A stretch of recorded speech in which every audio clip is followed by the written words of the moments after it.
Grabe igsuon, unsa ka kabilinhon sa tong buhi nga Dios. Hallelujah. Nindot kaayo kung ikaw adunay pagtuo. Dili ang atong kaugalingon ang mao'y makaluwas kanato, kung dili ang atong pagtuo o grasya sa Dios.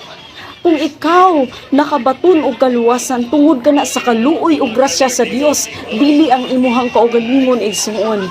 Adunay usa ka kriminal nga gilansang usab siya sa cross, ug sa Jesus niya atong higayuna gilansang usab siya sa cross tungod og alang sa atong mga kasalanan aron kita makabaton og kaluwasan, kapasayloan.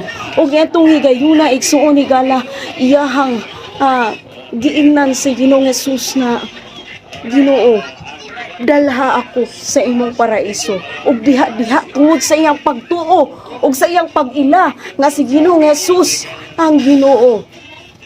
Diha nadawatan niya ang kaluwasan. Praise the Lord, hallelujah. Aron dai kita nga maluwas atong puhuan na si Ginoong Hesus ang ato ang Ginoo. Ug may bugtong natong manluluwas. Praise the Lord, dawata si Jesus karon isuon higala.